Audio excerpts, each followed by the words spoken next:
So in one of my previous videos, I've described the research that has shown that digestate fibre does have real potential to be part of the solution for peat replacement. And we're here today to talk about Joe's master's project, hot off the press, which focuses on growth trials using digestate fibre and biochar instead of peat to create growing media. And he's looking at growing beetroot using digestate fibre and biochar.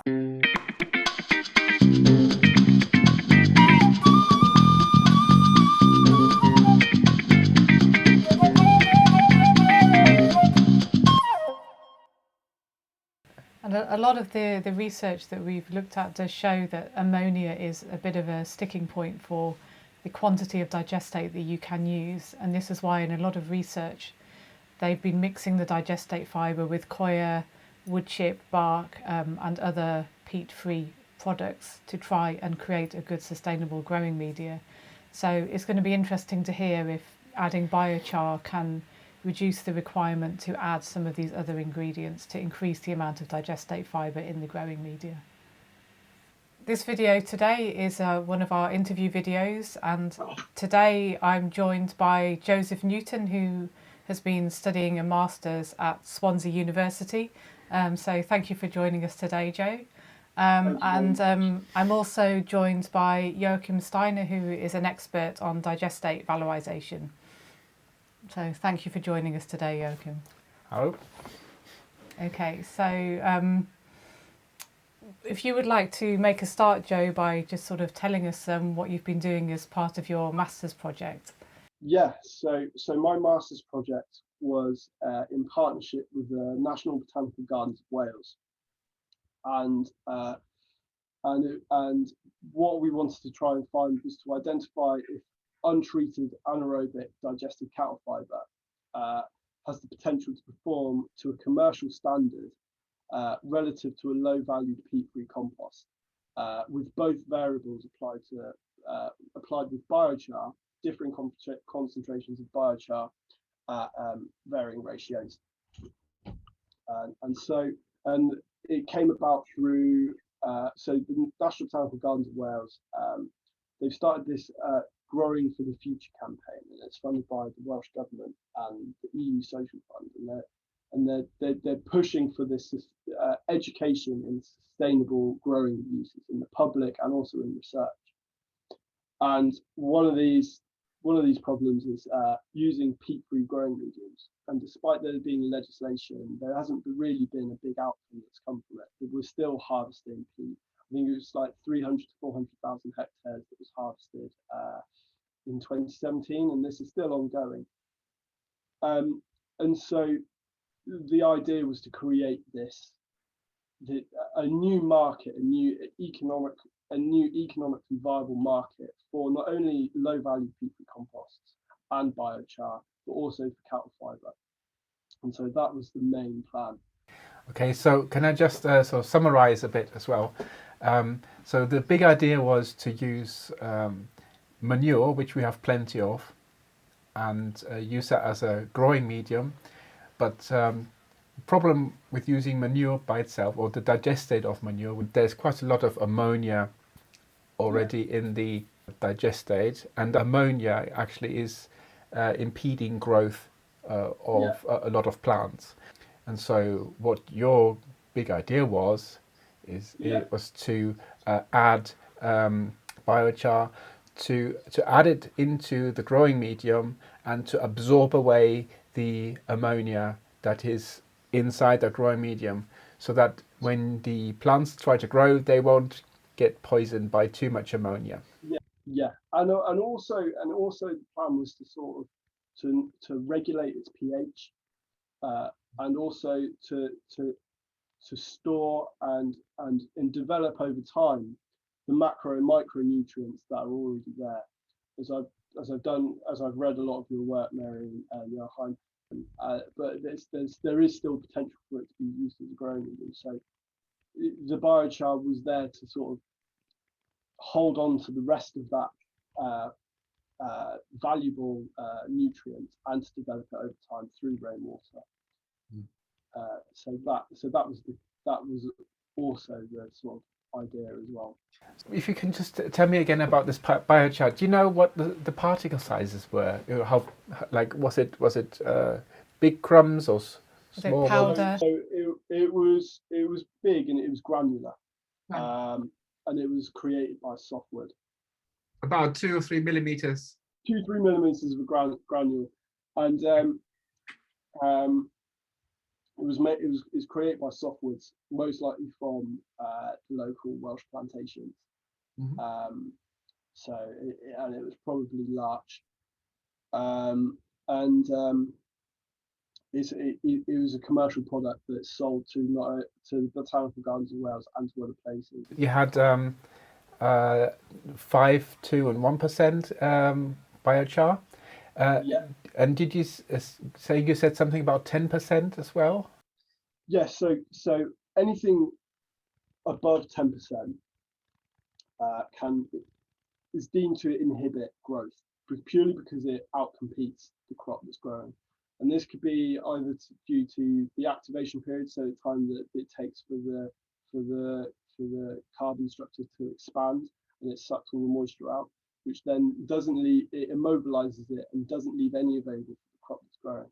So I used these very conservative ratios just to ensure that growth would occur, because we had, you've only got a year, you've got 3 months to grow it in a particular time, and you needed to get results. And so being conservative with this was key. What I did was it was a pot trial in an open system, so it wasn't in a greenhouse, and it lasted about 3 months. I started measuring on the 5th week and harvested on the 10th week, and on the 11th week, sorry, and I was growing bolt hardy red beetroot, and the reasons for that were, one, it's if you think about a beetroot, it's got a lot of physical properties. So it's got lots of stems, it's got big leaves, it's got and it's also got a big root at the bottom. And also the other side was of the internal chemical characteristics of it. So it needs a lot of magnesium, potassium, and they're used as for medicinal purposes. So magnesium supplements that you buy in hospitals. And so that was the key concept, was seeing if it's economically viable and seeing if it can enhance the beetroot, not only physically in terms of its physical yield, but chemically as well. So we had 64 pots, 8 replicates for each application of biochar. And those biochars applied to not only the peat-free compost, but to the cattle fibre, was at 5%, 2%, and 1%. And then we had a control at the bottom, so no cattle fibre, no biochar, sorry, for either the peat-free compost or the cow fibre. And it was quite interesting to see that the physical yield showed a significant difference between all 3 sets. So what you're saying is the application of biochar into the manure digestate increased yield with increasing addition of charcoal? Yeah. But compared to the normal growing medium, the yield was not as good. No, compared to the growing medium, not as good, and that's probably to do with the nutrients available with the peat-free compost. The peat-free compost was created with 40% food waste and 60% garden waste, I believe. Okay.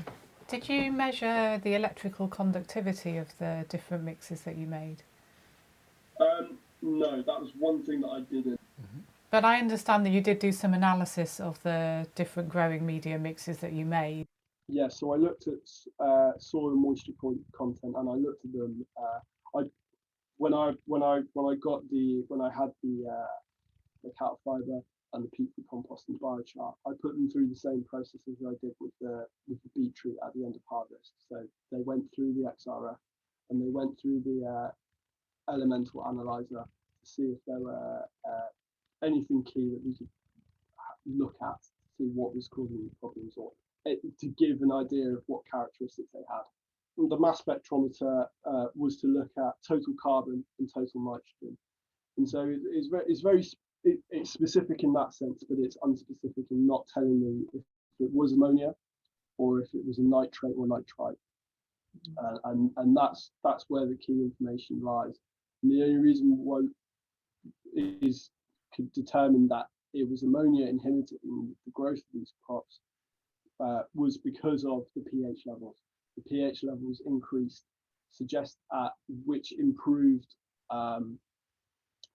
physical yield, which suggests that ammonia was the key inhibitor from this, as well as reading your papers and others. And so that was the link. That was the link that was missing. Yeah, but it's really promising, and it's good to hear of different ways that you can use the digestate fibre, because in some cases the farmers aren't able to apply it all, or the anaerobic digestion sites, maybe there's not enough land nearby.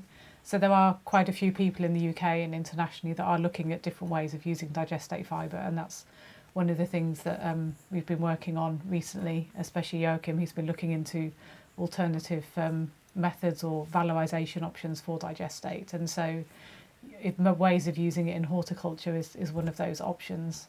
And it may also be better income for people with anaerobic digestion sites as well, rather than applying it to land. If they can make a really good growing media product from it, put it into bags and then sell it, then maybe it's a source of income for them.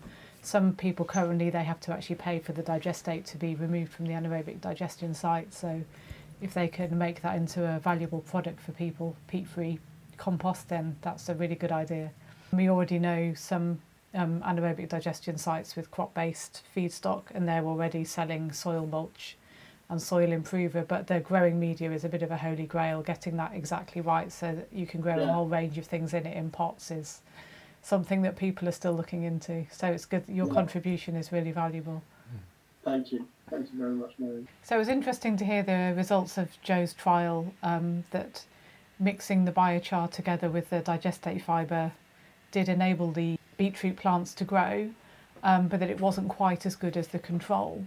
So it'll be interesting to hear going forward and what else could be done to increase the yield of the beetroot and other crops using this type of mix, using the biochar and digestate fibre together.